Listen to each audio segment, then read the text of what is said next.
Introduction. Second slide.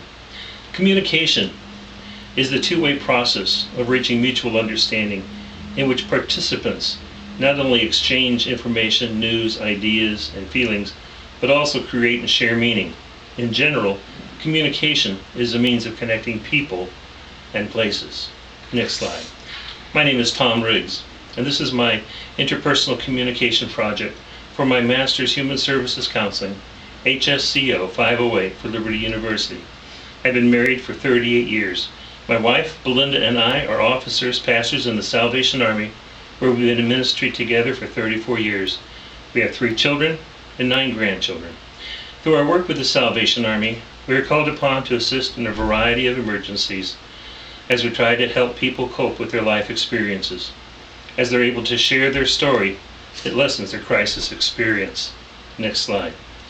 In this presentation, I will discuss 7 main issues, which are 1, the introduction, 2, my overall goal, 3, background and behavioral blend, 4, communication barriers, 5, resources and strategies, 6, action plan, and 7, my conclusion. Next slide. My overreaching goal. As I consider my overreaching goal, it's to continue to grow and to develop. And while I'm 64 years of age, I'm not finished yet. The human spirit has a wonderful resiliency in its ability to recover from the difficulties of life, the trauma, the crisis that it experiences. My goal is to continue to work in ways that will further reach out to help lift the fallen and raise the weary.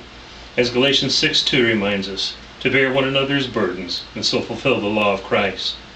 This desire of mine is demonstrated through the parable that Jesus taught of the Good Samaritan in Luke chapter 10, verse 25 through 37. All too often, people pass by the person who is experiencing crisis for whatever reason. My desire is to help lift the fallen regardless of who they are and help be a voice to those who have none. Next slide. My background or behavioral blend. This desire is easily understood as I consider my background. I've always been one who was for the underdog. I remember as a child watching the movie The Hunchback of Notre Dame and crying when he was mistreated by the crowd. When I consider my DISC, or behavioral blend, developed by Carbonell, I find them a person who has a SCI, that is, I'm S supportive, C cautious, I inspiring, and I have a low D, dominant.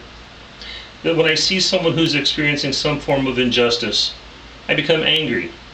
And it's at these times when these issues arise that Stewart in his book Bridges Not Walls speaks of the need for the development of clear communication, both listening and speaking, verbal and nonverbal. The reasons are 1, to become aware of my identity, and 2, to understand the complexity of my identity. From a religious spiritual point of view, both the priest and the Levite fail to respond to either of these, as Jesus pointed out. Next slide. My DISC behavioral blend describes me as someone who is empathetic. Next slide. Communication barriers. As I consider the different aspects of my communication, I must admit that there are times when, due to my specific behavioral blend, when I allow my emotions to dominate me, which cause me to experience what Peterson in his book, Why Don't We Listen Better, describes as a flat brain experience. The flat brain produces what I like to call a pressure cooker. That first forms in the stomach, the seat of emotion. It presses then upon the heart that rises to the brain, causing the brain to go flat. This leads us into difficulty. It leads us into lack of communication. It leads us into problems. In communication, we progress from our emotions to our ownership to our own expression of words. Next slide. Peterson, in Why Don't We Listen Better, writes, language that communicates best connects us with others at a deeper level. It's these deeper levels, as Madeline Burley Allen, in her book Listening, the Forgotten Skill, speaks of the value of listening to yourself by being aware of your beliefs, which ought to help me to understand how I listen and communicate, at the same time developing what Stewart calls in his book, Bridges Not Walls, good self-disclosure, allowing me to further better connect with others, especially my family. When I further understand the concepts of the DISC presented by Carbonell, next slide, it allows me to understand some of the shallowness I seem to possess. As a person of the SCI profile, It places me into a passive, people-oriented dimension of the behavioral blend. S, steady, stable, servant. C, cautious, competent, compliant. I, inspiring, influencing, interactive. But when family or very close friends become involved in the conversation, I experience what Peterson in Why Do We Listen Better writes, that the stomach bulge squeezes the heart. In me, the pressure cooker builds, pushes the heart until I go totally flat, and I experience what he refers to as the flat brain syndrome. I become off center, I become off balance.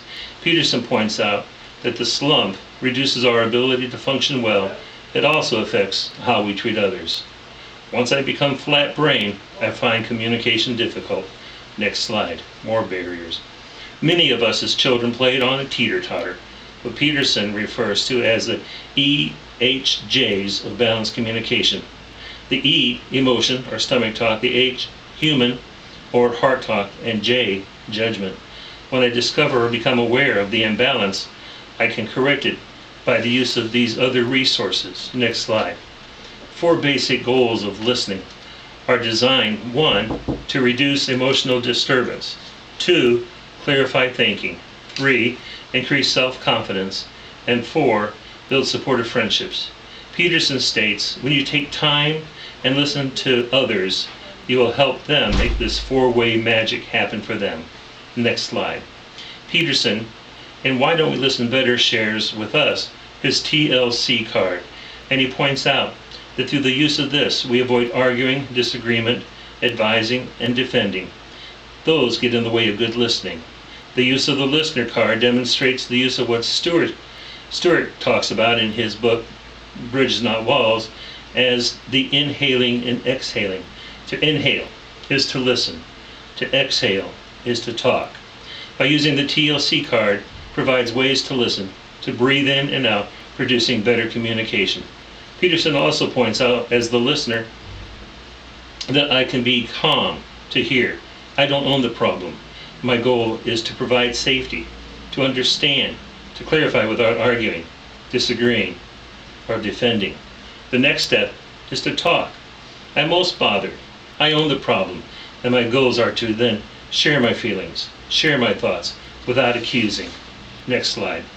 By following the 4 basic goals of listening, my conversation will enlarge through the better use of self-disclosure. My overreaching goal is to continue to exhibit the hope and comfort demonstrated in the parable Jesus shared, the Good Samaritan. All too often, people pass by those who are experiencing crisis for whatever reason. My desire is to lift the fallen. This course on the development of interpersonal communication has enhanced my understanding of the outreach to others.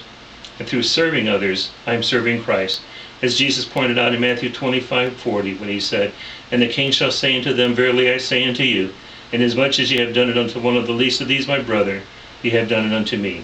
Here's another good piece of advice from Psychology Today by Beverly Flaxton.